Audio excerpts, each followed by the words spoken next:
So cynical, weary of the world. So critical, my voice will be heard.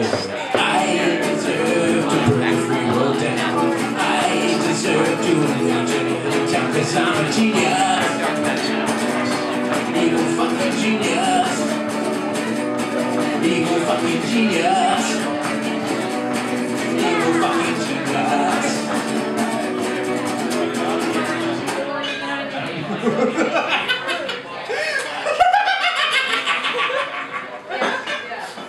Excuse me, what is steampunk? Well, of course, there are some very elaborate explanations you can go into, which I'm going to in a few minutes. But the quick, easy answer in 3 simple words is steampunk is Victorian science fiction. It is based on science fiction of the Victorian period. The aesthetics of the Victorian period and the technology of the Victorian period informs its view of science fiction. I define steampunk on 2 different levels. One is strictly as an aesthetic, you know, because that's basically the jumping point of everything else. So I define steampunk, the steampunk aesthetic, as 19th century inspired science fiction fantasy. I know a lot more people have more detailed definitions of it, but as I've known for myself and a lot of other people in the community, the broader you are, the more it reflects how the community is, as being very generally very accepting of different people's interpretations. But on the second level, which is the level that everyone squabbles over, is what do you do with steampunk?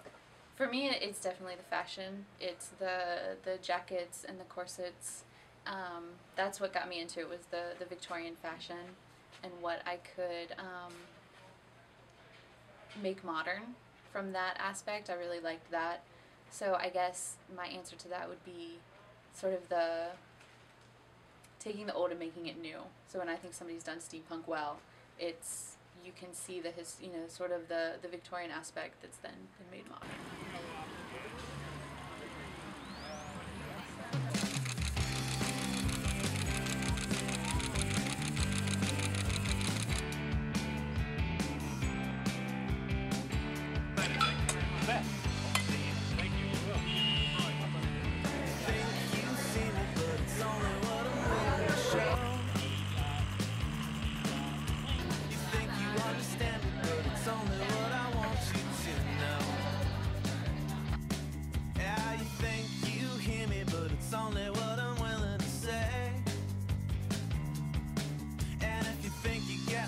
behind, that's just cause I'm running away.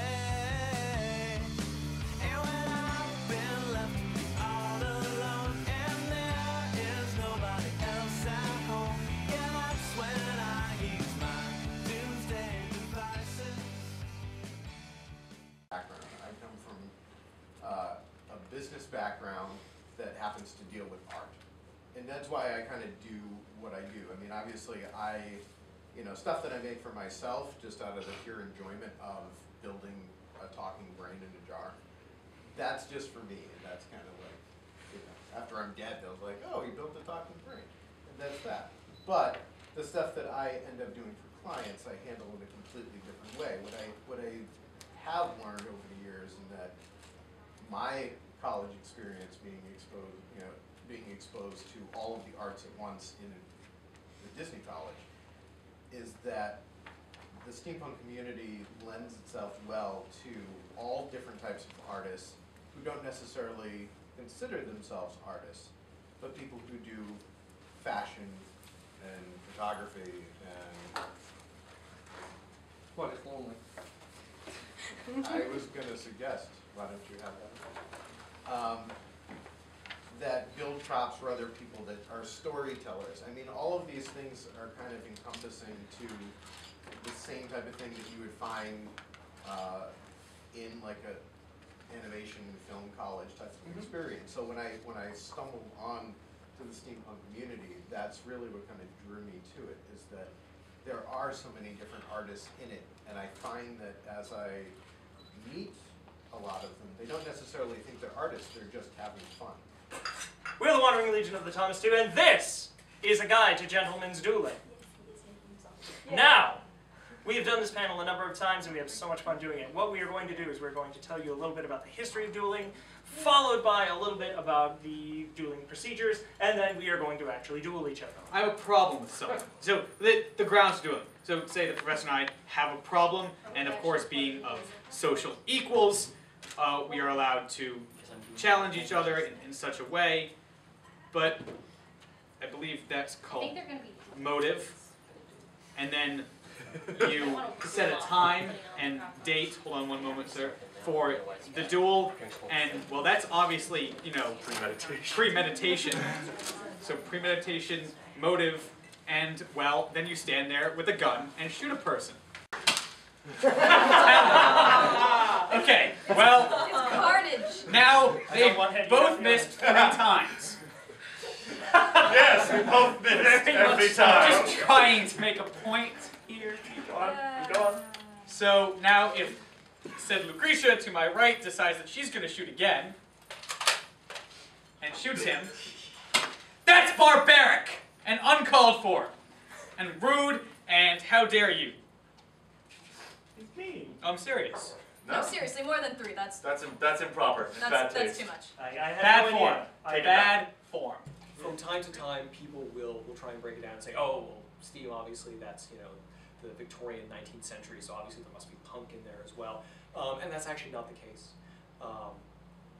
It really is just sort of a tongue-in-cheek term. And of course, part of the reason for that is that our modern, it certainly isn't our modern concept of punk, which is of course punk rock, because that really doesn't exist in the cultural concept of the 19th century, because of course it was developed as a result of 2 world wars and the particular economic and social conditions in Britain following the Second War.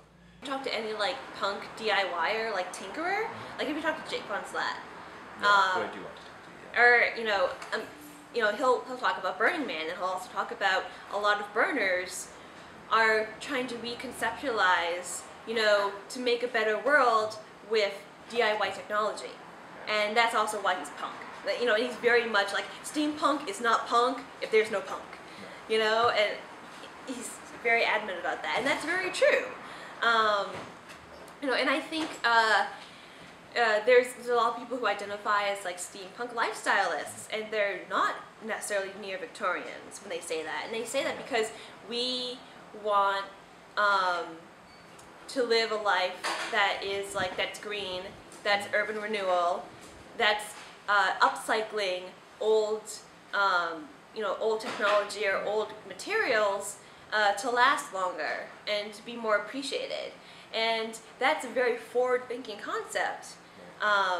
But those people also say like, no, that's steampunk. There's so many different things in it for different people. It's not like it's just goth and that's it, or it's just punk and that's it. It's not that there's just one art form directed that propelled it. There were so many different that started it. It's just going to keep going in the direction of, hey, I didn't really find my niche before, and now I did. There's something in this that I like that I want to build on. I want to tell more stories. I want to make costumes. I want to help other people tell stories. Are you talking about why steampunk, why art is the backbone of steampunk? Yes. I actually wasn't going to say that part of it, so it seamlessly looked like I went into it without looking at the page. I think what I like most about steampunk is that it can be anything to anyone. Everyone can interpret it differently. And I would like that no one goes around, it doesn't have to be historically accurate because there is no real historical period to tie this to. So you can make it whatever you want, and no one's like, oh, that's the wrong button on your costume, or that's the wrong, period. It's very open to interpretation. It's not like the true anachronistic people who are like, that is not genuine from period. Yes, yeah. So I like that freedom and that expression that's to it, and I think that's what drew me to staying in it and sort of creating a business that caters to it. 'Cause, So yeah.